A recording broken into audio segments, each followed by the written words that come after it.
Today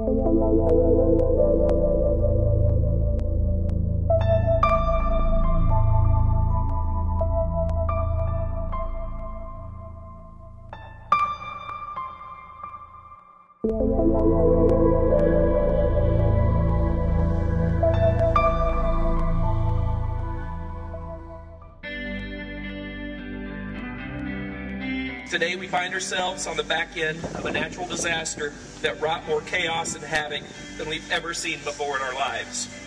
But that storm, the likes of which we have never seen, has brought forward a spirit of resilience, the likes of which we've also never seen. There's no doubt in my mind that Joplin will rebuild. Our loss has been great. And once we set our resolve, no storm, no fire, no flood can turn us from our task.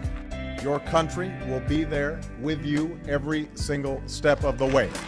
It may seem chaotic until we get all our buildings rebuilt and restored, and you may find classes meeting locations you hadn't expected. But we will have school on August 17th.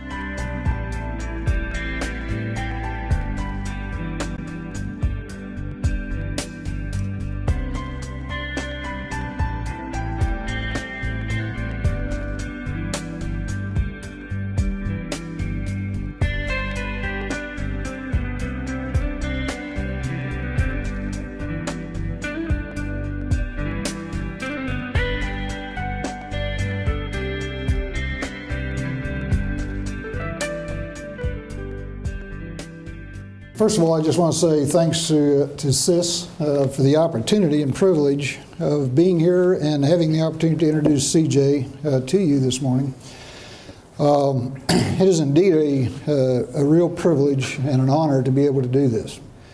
I also want to just simply mention that video, the first part of that video in the storm, that is not digitally produced kind of video. That is a security camera in the high school building that was actually taking those pictures, so that's real stuff. In terms of the introduction today, I want to kind of do something a little bit different than most introductions. I want to really try to, as best I can in about 2 minutes, which isn't very much time, really help you to understand the person of C.J. Huff. If you want to know about all the stories, and I can't even say all, there are so many stories, but if you want to have some grasp of the magnitude of this storm and the impact that it had on not only the community of Joplin, but the state, the nation, go to the internet and Google C.J. Huff. You'll find 20+ pages of references to these stories and things that are related to his leadership, what Joplin as a community went through. So all that's out there, and to try to even touch on any of that would be probably a disservice to the situation that he led his school district and community through. Like I said, I'd like to introduce you to the person of C.J. Huff. He's a teacher. He's an educator. He's a principal, a superintendent.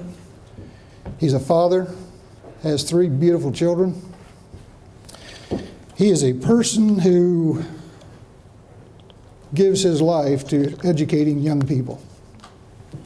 I've never heard of a superintendent doing this before, but CJ every year has his picture taken with every kindergartner in his school district. And he does this every year. And it was not an exception in the year of 2011. He is a person of faith. He's convicted. He has commitment to improving this world. And all of these things were in preparation for what was to happen, unbeknownst to anyone, on May the 22nd of 2011.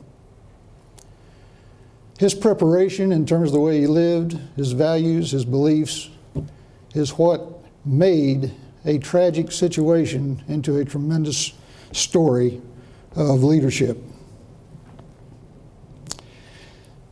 I, of course, knew CJ in Missouri because he was an educator, and being part of the School Board Association, I knew him for a number of years before I really had an opportunity to get acquainted with him.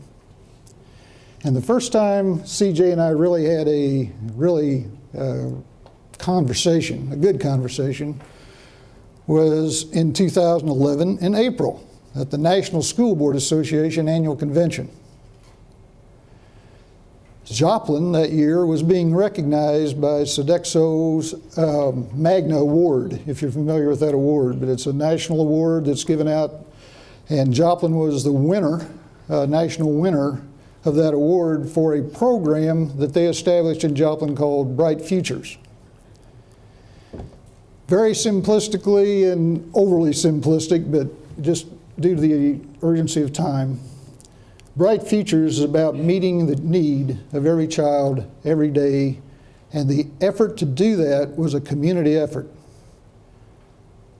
The communication that went out in that community between the school district, the city folks, the business folks, the faith community, the social services type organizations, they all had a plan to meet the need of every child every day. We're talking about a mattress to sleep on. We're talking about shoes to wear to school. We're talking about whatever it is, a toothbrush, whatever it needs. All that child had to do is express what that need is, and that community provided and fulfilled that need. I met with CJ on that topic in April of 2011 and had a chance to go to dinner with him. I was fascinated because I was not, with CJ, I wasn't familiar with that program until that day. And we went to dinner that night with some of his staff and board members and talked more about this tremendous program. Unbeknownst to us, 30 days later, May 22nd of 2011, is when this storm hit that you just saw.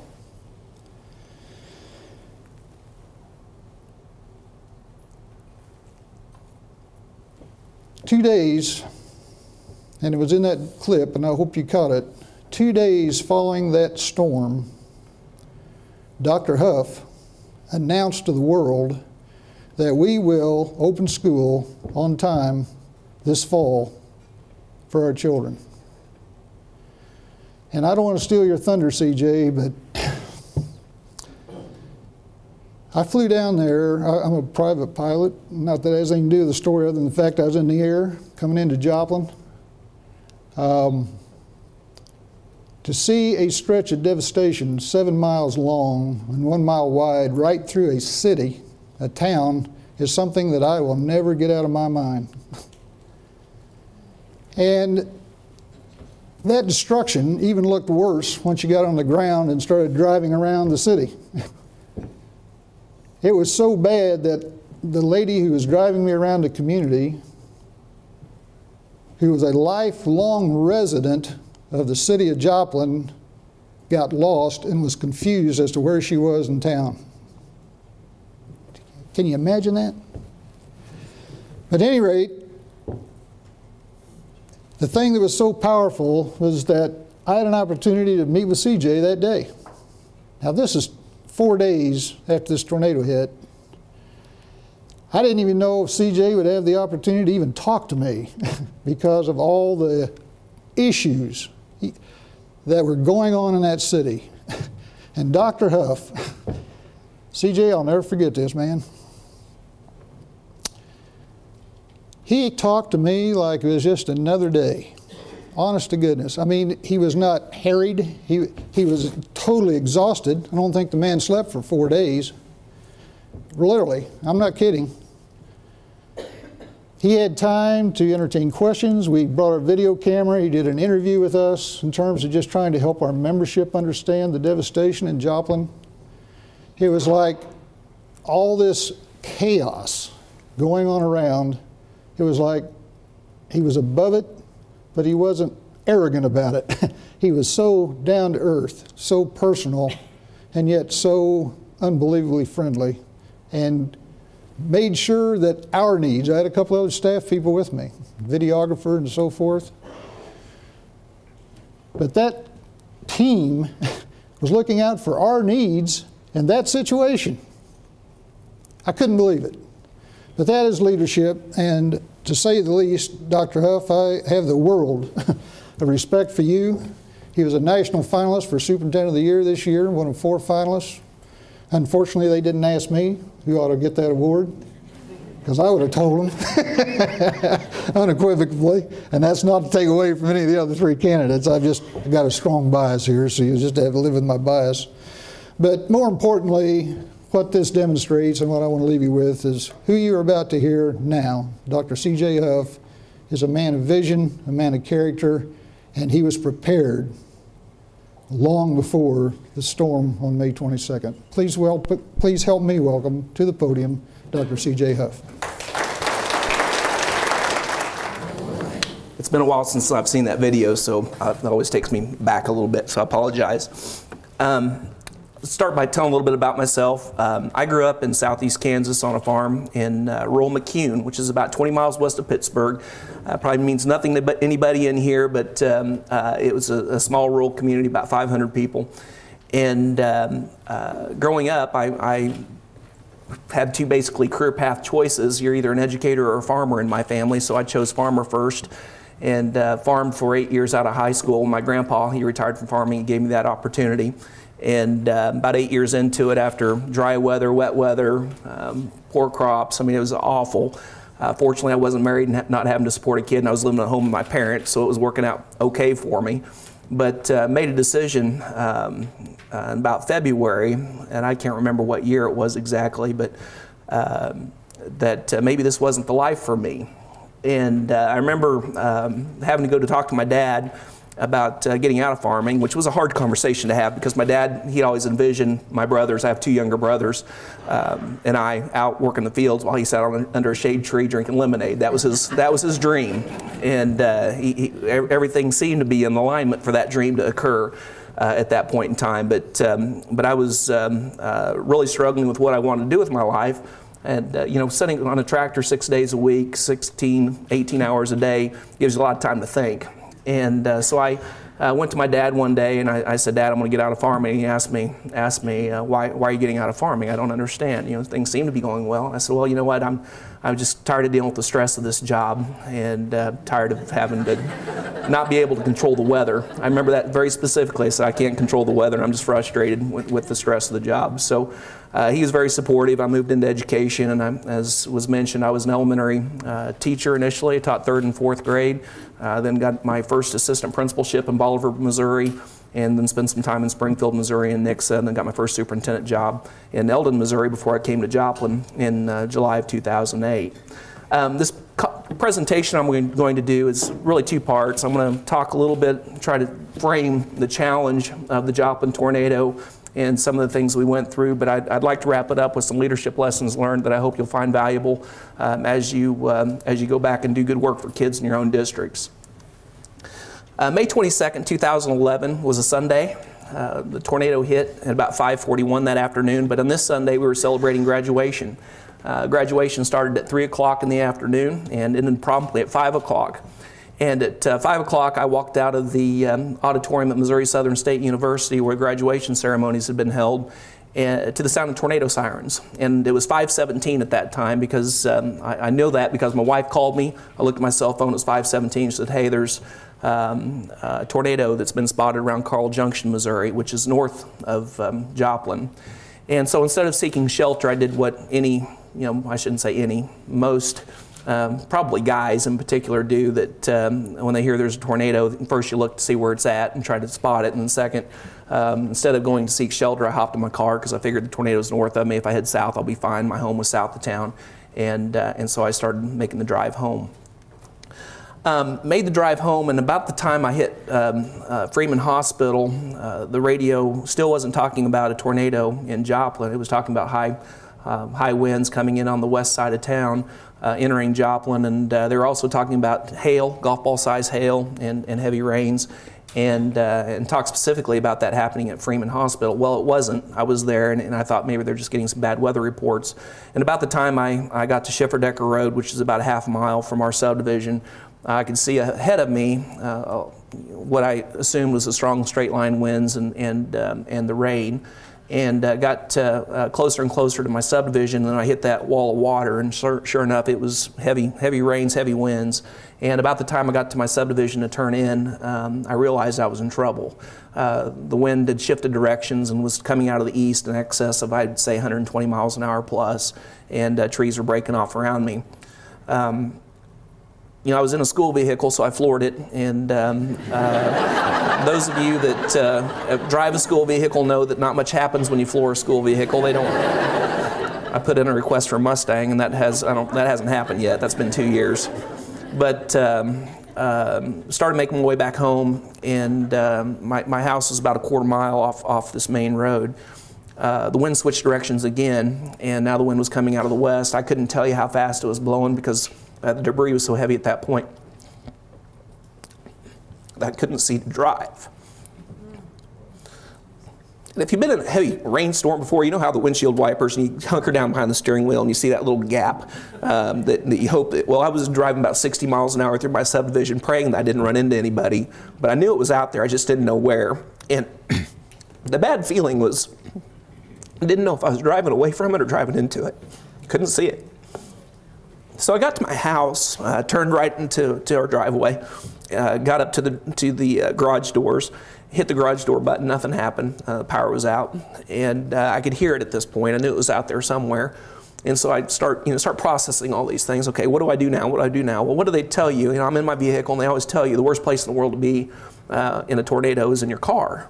So I jumped out of my car and then quickly realized that the worst place in the world to be is standing in the right out in the open with a tornado bearing down on you. So I was still in my dress shoes and I headed up to the house. Unfortunately, I'd put a front door key on my key ring that morning. Never done that before.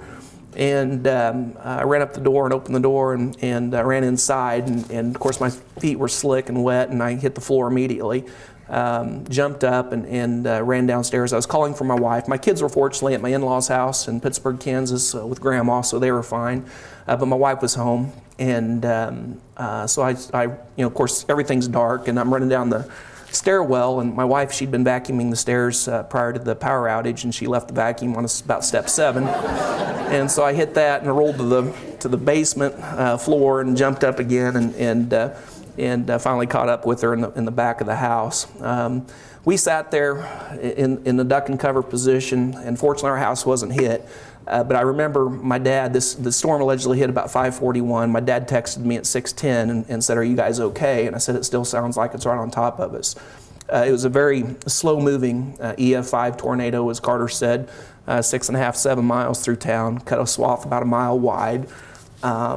And it was on the ground for 32 minutes. Now you stop and think about that and do the math. If my math is right, that's a little less than 10 miles an hour. So it was just turned everything that was in its path.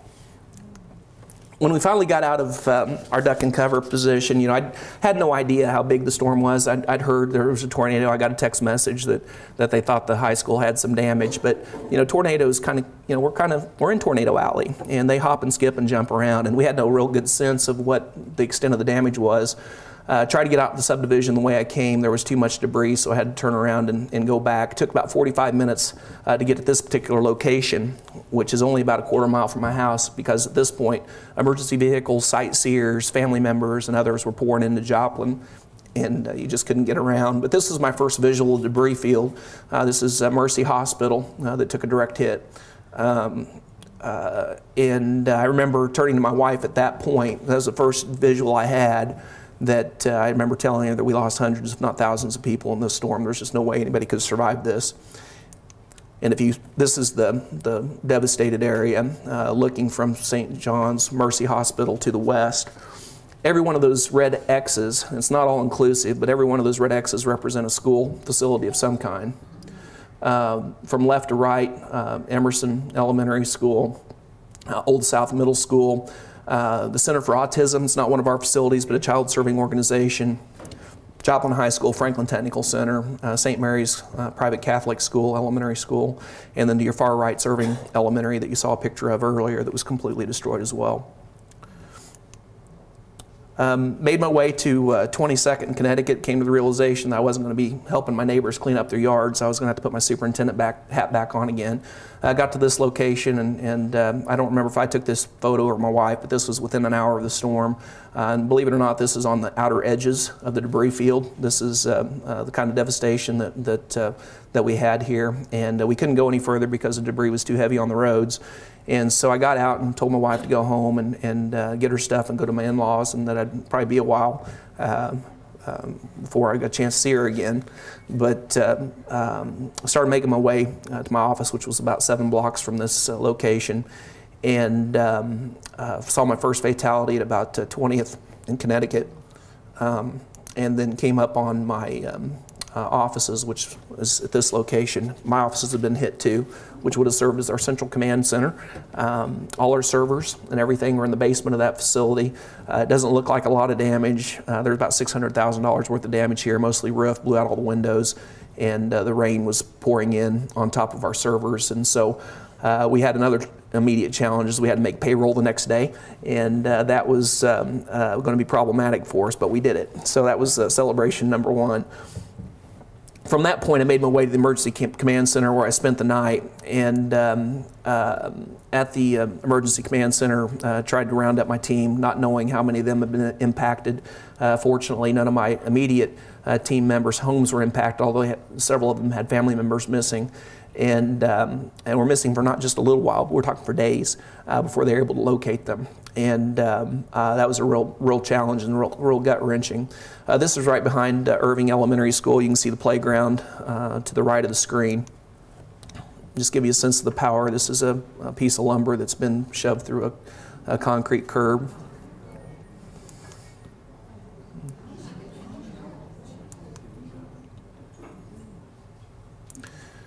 This picture was just given to me recently by a friend of mine.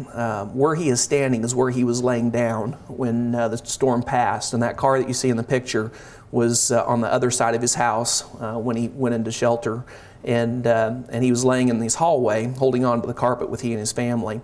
They all survived it, but you can see the tornado in the distance there as it's passed by. So this is immediately after it passed his house. This car has special meaning to me. It belongs to a young lady who I'd handed a diploma to about an hour before. Happy ending.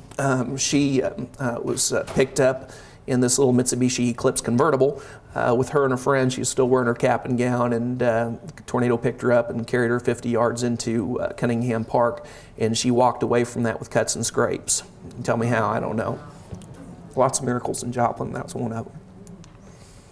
Community damage assessment. It was the costliest tornado in U.S. history, about $2.8 billion, and I think it's exceeded $3 billion at this point. We had 8,000 homes that were damaged or destroyed, 400 businesses that were damaged or destroyed, 18,000 vehicles damaged or destroyed, and we lost 161 community members. Joplin Schools damage assessment. We had 9 schools that were damaged or destroyed, which impacted 4,200 of my students, which represents 54% of my student body. 600,000 square feet of educational space was unusable. Our administration building was also heavily damaged. We had 3,000 kids who lived in the path of that storm. Now think about that. I mean, I'm talking about in the devastation that you saw, I had 3,000 of my kiddos that lived there. Represented about 42% of my student body. We're still dealing with that. You know, many of them have their homes rebuilt, but mentally they're still not there yet. So we're really having to work hard on that. That's our primary focus at this point. We lost 8 members of our school family, which includes a staff member and 7 kids. Finally, was able to get my team together for our first meeting the following morning after the storm, about 8 o'clock. And we set out these 3 tasks. Number 1, take stock of our people. Number 2, take stock of our facilities. And number 3, secure valuables if safe and possible. Number 1, and these are in priority order, we had to account for all of our students and staff. And that was really hard given the fact that telephone communication was non-existent. We could text message, and our saving grace was Facebook. And the funny thing is, during that period of time, there was a piece of legislation in our legislature that was moving through to not allow faculty and staff to have a Facebook relationship with kids. That died shortly thereafter. I don't know if it was because of our situation or what, but it never got legs. But if it hadn't been for Facebook, we would not have been able to account for our families as quickly as we did. We were able to account for the status of all of our students by Friday afternoon at 3:16, and all of our staff by Wednesday afternoon. So that was important to us, and we were successful in doing that in the first few days. Our facilities, again, just knowing what we had available for use was a challenge for us, and we were getting spotty reports. It was impossible to get out in the community because the traffic was so heavy, and so I was relying on people out in the field to tell me, how things looked, and had one person on Monday call me and say, "Hey, Joplin High School looks great. I think it's not too bad, and we think we can repair it." And then shortly thereafter, I get another phone call and said, "Don't listen to him. He didn't drive around on the other side of the building." And you couldn't get around. So the reports were very spotty. The next challenge we had was the media frenzy that occurred. Every media outlet in the country and many from around the world converged on Joplin almost immediately. There were cameras on the ground from national media outlets. They'd been tracking the storm and following that storm. They knew something was going to happen. They were there within the hour. My phone started ringing. I'll tell you why. I'm pretty liberal about sharing my cell phone number with local media. And what I didn't realize when you have a natural disaster, that they're pretty liberal about sharing your phone number with the national media. And so I'm getting phone calls from Diane Sawyer's people and Grant Van Susteren, you name it. They were all calling.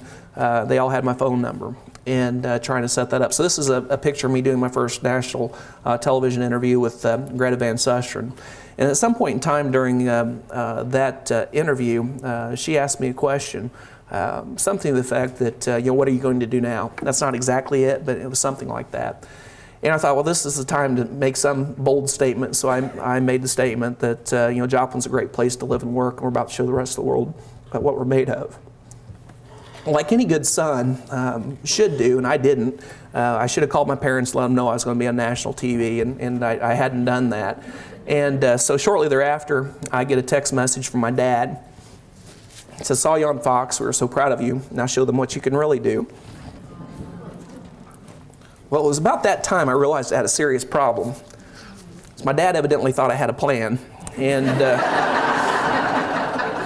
if my dad thought I had a plan, probably the rest of the world thought I did too. So it was at that point that I realized that this is going to be more than just about media and dealing with media. We got to get this thing put back together.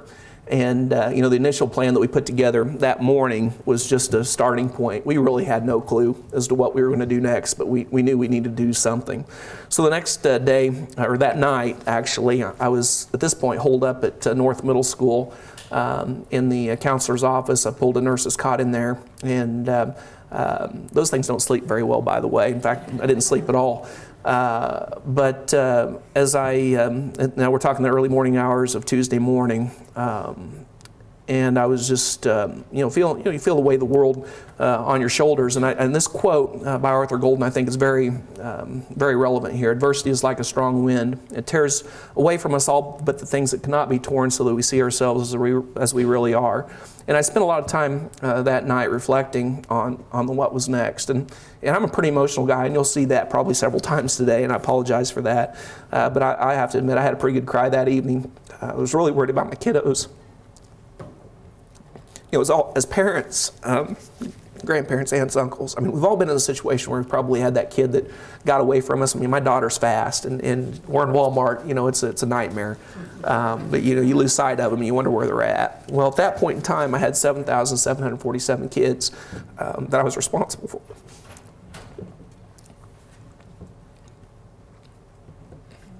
Every one of them was missing. The weather wasn't cooperating. The search and rescue crews couldn't do the work that they needed to do because the storms kept coming. We had another tornado warning Tuesday night. We got 15 inches of rain over the course of the next 4 days. And you knew, without question, that not every kid was going to make it. So trying to account for everybody was really critically important for us. And as I reflected that evening, these images that Carter talked about,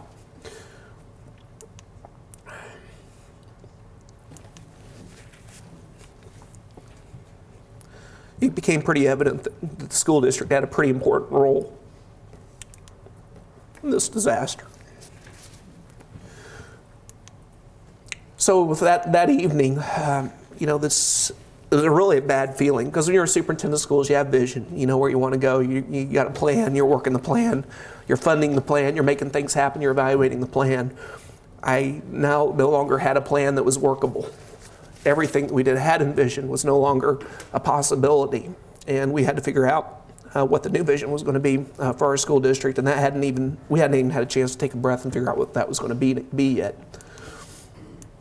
So between 2 a.m. and 8 a.m. that morning, I evaluated the individual strengths of my team members, created new job descriptions based on those strengths, developed a new organizational chart with task assignments, put together my first leadership council agenda, got my team together, and we went through the agenda, and I wrapped it up with this statement: school starts in 84 days, let's get to work. And I remember looking around the table at that point in time, and everybody just kind of shrugged their shoulders and looked at one another. And I've got a great team. They're just phenomenal. And I thought, well, they're on board. Here we go. They tell me now they thought I was nuts. But also commandeered my high school football coach's countdown clock to his first football game that he was going to hang in his weight room that he no longer had. So I knew where his clock was, so I latched onto his clock, and we put 86 days on that countdown clock, and we started working backwards from that to the first day of school. And so we began that work, and we took spaces like this. This is a space at North Park Mall, big box store, used to be a venture building or a Shopco facility, and 100,000 square feet of space, and we took it over the course of 55 days. And this is just one example from that to this, and then ultimately this, which is a phenomenal facility, a 21st century learning environment that we have our kids, our 11th and 12th graders in currently, about 1,100 of them. Complete with a coffee shop that the kids run. They serve really cool people like Arnie Duncan and Janet Napolitano and others that come into town and do a phenomenal job with that. But it's a great learning environment for our kids, and we really didn't start swinging a hammer until about 55 days out.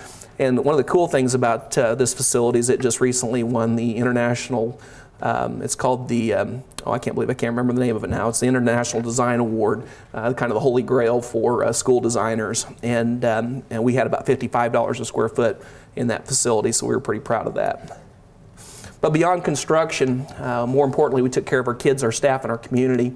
We ran buses as ambulances and emergency transports. We ran buses for 48 hours straight after the storm. Believe it or not, we didn't have a single flat tire. You know, talk about that didn't happen on a good day, and we went 48 hours in that mess without a flat tire. We accounted for the status of all of our students and staff. We created a team to attend funerals. Took a very special group of people to do that, and we put that team together, and they went all over the place attending funerals of students and staff members and family members. We opened undamaged schools for temporary shelters. We opened a central distribution center. We trained staff regarding post-traumatic stress disorder. We provided summer school. That's kind of an untold story. We started summer school 2 weeks after the storm, and that was really important for our families. You know, one of the things that we've learned that sometimes schools don't get enough respect for is that critical community infrastructure component. Sometimes sewers and utilities get more attention, but when your schools are out offline, boy, does your community get concerned. And so we were able to get summer school started. We extended summer school through the month of July, an additional 30 days for our elementary age kids to keep them out of the rubble. Provided extended transportation for displaced students. One of the things that FEMA told us is we'd lose about 30% of our student body. We lost less than 5% when we started school. In fact, on August 17th, 2011, when we opened that new high school facility, we had more students enrolled on that day than we had on May 22nd, 2011, so that was pretty cool.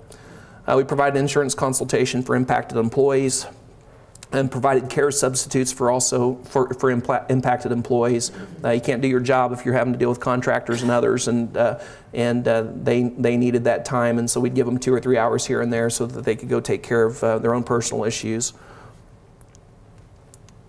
We held a winter camp for impacted kids, and this is a really important and real quick story. Around Thanksgiving, I got to thinking about our kids that are in temporary FEMA shelters and the families that are doubled and tripled up. And one of the challenges that you all probably experience too, like we experience in Missouri, is when you've got kiddos that are at home over Christmas break, and you have some kids that come from bad situations anyway, abuse and neglect tends to go up over the holiday break. Well, we had not only did we have that problem, but that was compounded by our situation. And so we held winter camp through the Christmas holidays, and I couldn't ask my own staff to man that camp. They were exhausted. We'd worked hard all summer long to get school started, and we wanted to do something for these kids and the families over the winter months. And so we staffed it up. I had superintendents that had been calling me, what can we do, what can we do? And I said, just wait, there'll be something. And this was that something. So I sent out an all call to superintendents across Kansas and Missouri, and teachers showed up. Many of them dedicated their entire Christmas break to helping our kids. And I've had the opportunity to meet several of those folks since then that talked about how great an experience that was for them. But we had about 60 teachers plus that came in from across 2 states to donate their time, which we really appreciated. We continue to meet the basic mental health needs of our families and staff. And we started talking about creating a new vision for teaching and learning in Joplin, and trying to reestablish where we wanted to go next. So what was first known as an impossible goal, and I did get laughed at, and I had several people stop me and say, do you know what you're doing? And I had one person tell me that this wasn't possible, and I never for a second believed that it wasn't. But what was first known as the impossible goal soon became known as the promise kept.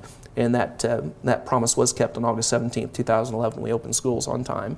And I wish I could take you to that day. I think it would do your heart good to know how important your schools are that you're currently serving, and the work that the teachers do, and how respected that is in our community. You don't always see that. You don't hear the good news stories, but it was an amazing day. And Brian Williams, who actually, I don't know if you know who Brian Williams is, NBC Nightly News, he has a connection to Joplin. He started his career in Joplin, actually. And so he has a connection to Joplin, and did a fantastic job, I think, of putting together a story about our first day. So I'm going to share that briefly. Good evening. There hasn't been a whole lot to feel good about so far this summer, with the budget fight, the credit rating, bad news from overseas, and domestic politics that looks more like a street fight. So tonight we begin with a towering achievement that a lot of people did not think was possible. It's been 3 months since we landed in Joplin, Missouri, and could not believe what we saw. Entire portions of that American city were just gone. A monstrous twister had made the place unrecognizable. And while we were there, we heard the school superintendent make a pledge. He said the city would find a way to begin the school year on time. Well, at the time, we chalked it up to emotions and good intentions, but they've done it. So we begin tonight with this towering achievement, right when we could use a little bit more of that kind of thing. NBC's Kevin Tibbles is in Joplin, Missouri for us tonight. Kevin, good evening. Brian, this is all that's left of the Joplin High School, destroyed when that tornado ripped through town. But right from day one, people here vowed it was not going to destroy their spirit. In a badly bruised Joplin, Missouri, they were determined to open the schools on time. How are you? Good. And they did, thanks to teamwork and creativity. There's not a book out there on how to deal with an F5 tornado and how to get your schools started again. That tornado stole the lives of 160 people, smashed 8,000 homes and businesses, and left 8 Joplin schools in a shambles. This surveillance video from inside the Joplin High School shows the monstrous funnel demolishing it. Today, the hallways of the new high school echo with the sound of 1,000 bustling juniors and seniors. Welcome to the new high school. Now inside a vacant big box store at a local mall, transformed into a modern place of learning. You're not looking back. We can't look back. We owe it to the legacy of the people who lost their lives in the storm to move forward. Looking back and spending time reliving the past wouldn't honor them in the way they need to be honored. Thanks, sir. Each student received a new laptop, the first presented to a young man who lost both his parents in the tornado. All donated by the United Arab Emirates, some 8,000 miles away. Overjoyed, grateful, extremely grateful. At nearby Irving Elementary, teachers want the children to feel safe again. They're going to be able to come here and they're going to forget about everything else that they've gone through because we're going to have fun in this room. If they're upset, I know that I'll get upset. So I've been spending a lot of time praying about it. Behind each school stand concrete shelters should the tornado sirens ever sound again. Very real reminders of what kids in Joplin are still dealing with. Where are you living? At Motel 6. Back to school in a city that has suffered so much, where hugs are a vital part of the new curriculum. In most places, kids get pencils and paper when they go back to school. Here, they also get donated shoes and clothing. Many of these kids lost everything and still rely on food banks to eat. But here in Joplin, they're making sure that their kids don't get left behind this school year. Brian? Kevin Tipple starting us off tonight from Joplin, Mo, and Kevin. August 17th, 2011 was without question the greatest day of my professional career. And, you know, it was partly because we had a goal that we all worked so hard for, but it was more important to me to see how critically important public schools are to a community. And we all live in that world where we hear all the criticism, negativity around our public education. But if you had been in Joplin on August 17, 2011, you would have left Joplin feeling very good about the work that you do. Because I have no doubt that your communities feel the same way about your schools as our communities felt about ours. And on that day, I would say that those relationships that were in that building, in those buildings and within that district carried the day. It was relationships between our staff members and our students, our staff and our parents, you know, students' relationships with one another that carried the day that day. And it was an amazing experience, and I wish you all could have experienced that with us. And this is the other thing that I really enjoyed, what it did to the community. It really blew wind in the sails of a community that much needed wind blown in the sails. And this particular sign made me feel really good because, you know, as you know, I grew up on a farm, and I left farming because Mother Nature was not good to me. And getting back at her did my heart good. So leading in crisis, lessons learned, what really matters most. And this is according to C.J. Huff, so take it or leave it. Vision matters. And what I've learned is you set the vision first. We did that. We talked about what learning was going to look like in Joplin going forward. We communicated what that vision was going to look like, and then we figured out how we were going to get there. Sometimes we spend too much time up front trying to figure out how we're going to get to where we're going to go, as opposed to really establishing where you're going. And I think that's really important. That vision, which I can't go into much detail on this is the new Joplin High School that we're building. It's an integrated high school and technical school. Each one of those little wings that you see there represents a career pathway with interdisciplinary teaming that will be going on, small learning communities, and a lot of project-based learning. So we're really excited about what we're going to be doing with that. And it's just the front entry of one of those wings. Being bold matters. What I learned is if you take action tempered with common sense during a crisis situation, you'll be headed in the right direction. And this quote by Winston Churchill, I think, best sums it up. If you're going through hell, just keep going. And we all have our own personal hells, don't we? Celebrate daily. It matters. Every leadership team meeting I've had for years, we start with celebrations first. I did it as a principal, I do it as a superintendent, and I really believe that's important, especially in a crisis situation, because what it does, it creates a culture of hope, communicates progress towards the vision, anchors the team. You know, we planted a flag in the ground every day, and we said we're not backing up off this mark today, we're going to take another step tomorrow, and it, most importantly, generates momentum. We'd spend the first 10 or 15 minutes of every day celebrating the accomplishments of the previous day. We met every day from 8 o'clock to 10 o'clock through that time. Humor matters. I love this quote by Bill Cosby. Through humor, you can soften some of the worst blows that life delivers. And once you find laughter, no matter how painful your situation might be, you can survive it. And here's a few examples of humor from Joplin. This is a chemistry teacher's classroom. You read the bottom here. This was on his board after I walked through the building after it was destroyed. He wrote that on Friday before that Sunday. It was a day off, but if the world ends 21 May, there will be no school on Monday. And there was no school on Monday. A for rent sign, details in front window. Please remove your litter. For sale, pool and basement, fully furnished, large sunroom, firm on price. Guided fishing trip, inquire within. You see the John boat up in the tree. Have water, need beer. That's my personal favorite. We had plenty of water, believe me. Putting people first matters. Our mantra, take care of our school family. We didn't talk a lot about school family prior to this. We talk about it a lot now. It's just a part of the vocabulary that we have in Joplin. So when we talk about our school family, and I think you've heard this adage before, people don't care how much you know. What they really want to know is how much you care. Agenda item number 1, as I said, has always been and forever will be celebrations. Agenda item number 2, now will be forever our school family. And what do we need to do to take care of our people? And that's something I think that gets lost in the day-to-day work that we do in leadership positions, and sometimes we lose sight of that. We talk about it, but do you really pay attention to it? Is that a priority? So we celebrate first, and number 2 agenda item on every one of our meeting agendas is what can we do to take care of our school family? Relationships matter. How are yours? Don't know. Take inventory, and yes, it is that important. We would not be where we are today if it wasn't for the fact that we developed strong relationships in our community prior to the storm. And the way we did that initially, and I'm not going to spend a lot of time on this because we're going to be short on time, is a program that Carter mentioned, that we refer to as Bright Futures.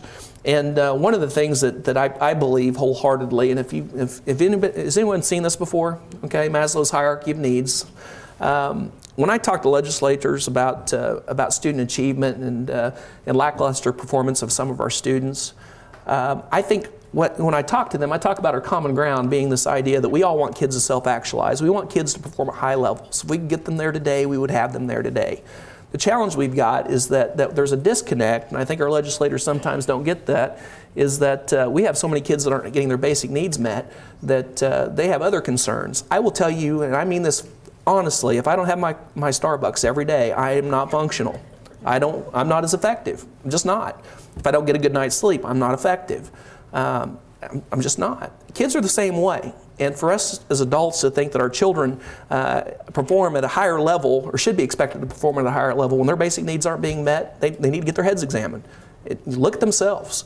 And I think sometimes they miss that. And so our common ground, I believe, with the legislators is, yes, absolutely, we want all kids to self-actualize. No question about that. The question is, are we taking care of our children in our communities? And I would argue that in many cases we're not, and we had to figure out a way to do that.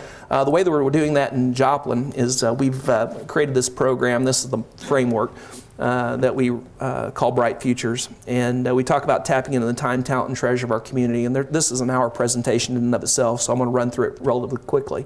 But we look at time, talent, and treasure differently in Joplin. And just to give a quick summation of what that looks like, I'm going to tell a real quick story.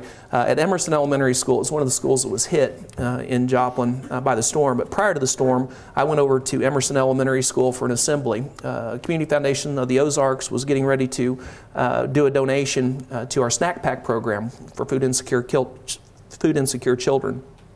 And so I went over there for this assembly, and I walked into the gymnasium, and every one of those kids, 230 of them, in our highest needs school, 28% of the families there either have been or are currently incarcerated, 93% free and reduced lunch rate, you know the story.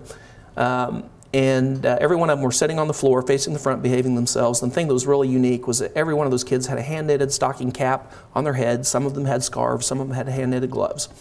And what had happened was that I guess I asked a parent, so what's up with this? And they said, see those two ladies over there? I said, yes. And they said, well, they're our faith partner. Okay, these two ladies were from a Fellowship Baptist Church, which was the most impoverished Baptist church in our community. Very small, elderly congregation, not a lot of resources. But they're a part of that school site council, okay, Bright Future Site Council. And so through those conversations with the building principal and teachers around Thanksgiving time, they had a site council meeting and said, what can we do for the kids coming up this winter? What do they need? And the conversation was around hats, coats, and gloves. Okay?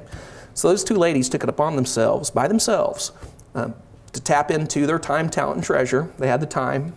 Their talent was their ability to knit, and the treasure was the yarn that was in their closets. And when they ran out of yarn, they went to their neighbors' houses and friends that they also knew knitted, and got their yarn. And they hand knitted the stocking caps, scarves, and gloves for 230 kids between Thanksgiving and Christmas. And it looks something like this. Pretty cool experience. And the neat thing about that is I didn't facilitate it, it just happened. And those are the kinds of things that were happening prior to the storm, and certainly the kind of things that are happening now. A lot of happy kids there. And quite honestly, I don't know how warm those hats are going to keep those kids, but I will tell you, they feel loved. They're warm on the inside, and that's what's important. It's those relationships. So Tier 1, we always go to our existing community resources and add value to the human service agencies that exist in our community. Tier 2, we go to social media. So if we can't meet a kid's need within 24 hours and our existing community resources can't handle that, we go to social media next, Facebook. And it looks something like this. We'll post this out on Facebook. And you go to Bright Futures Joplin and you can see some of this stuff. It says, help, we have a high school girl in need of a nice outfit suitable for interviews. She is on her own and working hard towards graduation and finding employment. She will need a size large or XL blouse and dress pants in size 13. She also needs a pair of nice shoes to match because, as we all know, shoes always make the outfit. And then it goes on to give the information on how to contact the person that will hook them up. And within minutes, typically within 15 minutes or less, we will have those needs met. If the human service agencies can't fill it, we'll have that need met. And the really cool thing about this is that we have this whole new database of potential supporters that we never had before. And the demographic of this group, we've got something like 6,400 Facebook fans.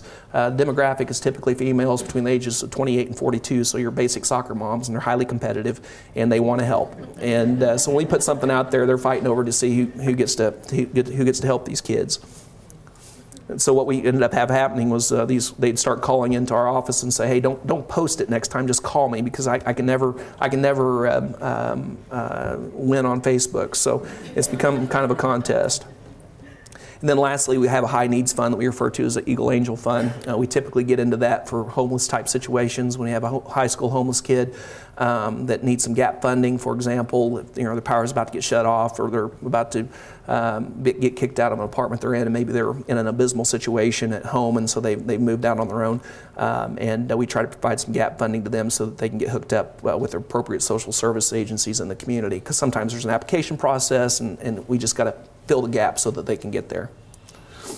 The results of that work, and we started this effort as to improve our graduation rate. We've seen a 43% decrease in our dropouts. And 2012, last year, we had 107 out of the cohort class of 2012. Right now, our class of 2013, my high school assistant principal, senior principals tell me that number will be less than 70.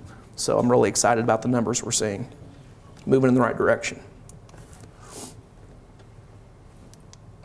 So that, again, that's a framework. The front side of that is about meeting the basic needs of our kids. The second half of that continuum is about service learning and giving kids opportunities to give back to their community and creating a service learning curriculum around that. Telling the story matters. To keep people engaged in your efforts, you have to continue to tell your story.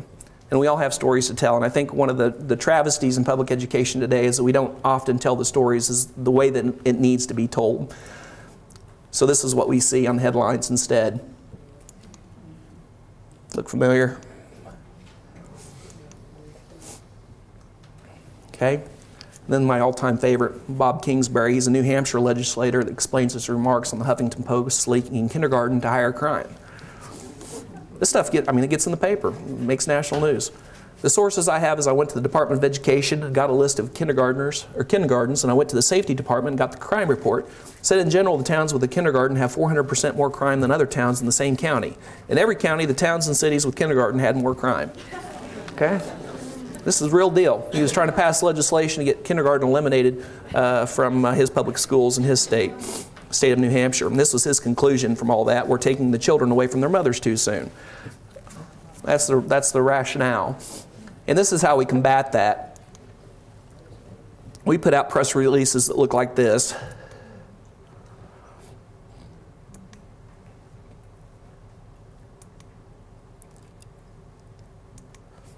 See the disconnect? Now, I'm not saying this stuff isn't important. I just don't know that we do a good job of telling the stories the way they need to be told.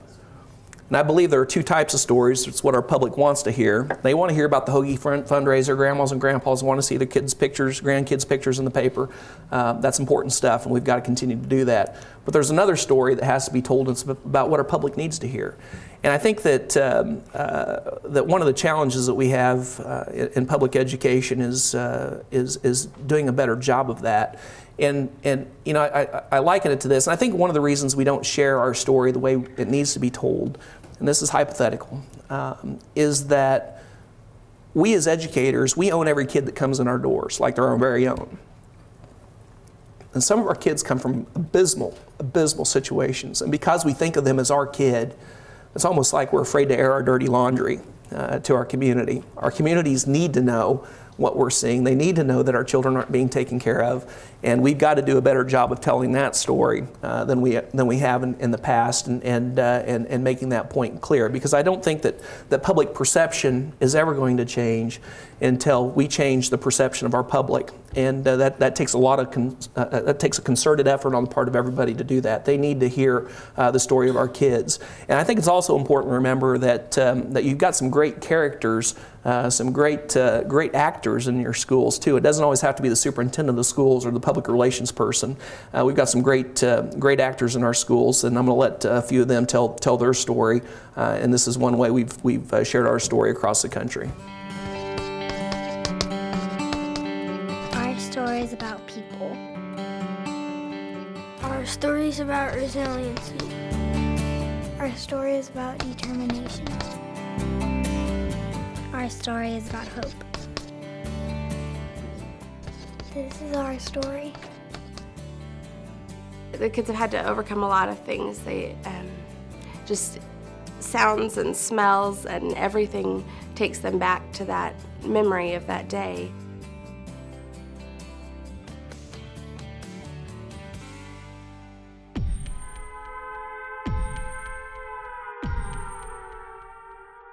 My room, my brother's and sister's room, and then my mom and dad's room, those were all gone. I was feeling like I was bleeding all over, and it just hurt. I didn't care about losing my things because all my brothers, sisters, and all of them were alive.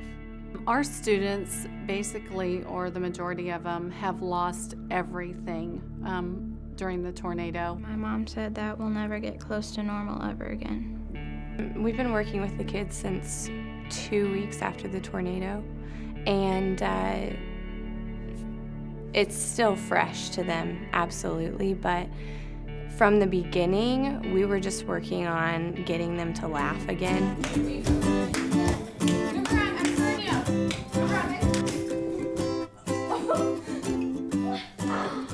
I kind of get a sense or a feel for when I have a student that might be thinking about maybe something that's happened, or maybe they're just having a rough day. Then we just all pull together as a classroom, and we have what we call class meetings. And so a lot of stories have kind of happened through those class meetings. Like, you just find more and more out about a child's story. My favorite toy is the bunny that I sleep with at night. Our toys, I got to save some, but not a lot. We went out and I sat on what used to be a computer console, and I got out my bunny and hugged her and cried. These children's lives were profoundly impacted and changed. Things will never go back. We say now we have a new normal. I've been very surprised. Kids are more resilient than I think a lot of us thought that they ever would be. There's just kind of a sense of we can all get through this, we've all been there. And you know, I can talk to my kids about losing my house, and they're like, oh yeah, you know, we've all done this, we can do this. We want to rebuild Joplin and restore Joplin, but the kids that are in the school right now are Joplin 20 years from now. So when we talk about restoring Joplin and building up a new Joplin, we have to make sure our kids are okay, because they are what the future of Joplin looks like. So yeah, we just want to work on taking care of them right now, making sure their needs are met physically, emotionally, mentally, and that ties into everything, what the teachers are doing here, them getting toys again, them expressing themselves. We're just trying to do everything we can to make that generation okay because of what they've been through here. The support is overwhelming, and we are so appreciative of everything that everyone has done for our kids. But keep supporting them and know that we're going to be okay, but it's going to be a long process. Everyone around us have been giving to people that are tornado victims, and they aren't really victims. A victim, there were like 162 victims. They all lost their life. But the people that went through the tornado, I think we should all know to give back if one of these disasters ever happen again. This is our story. Our story is about family. Our story is about people. Our story is about determination. This is a story about recovery. This is our story.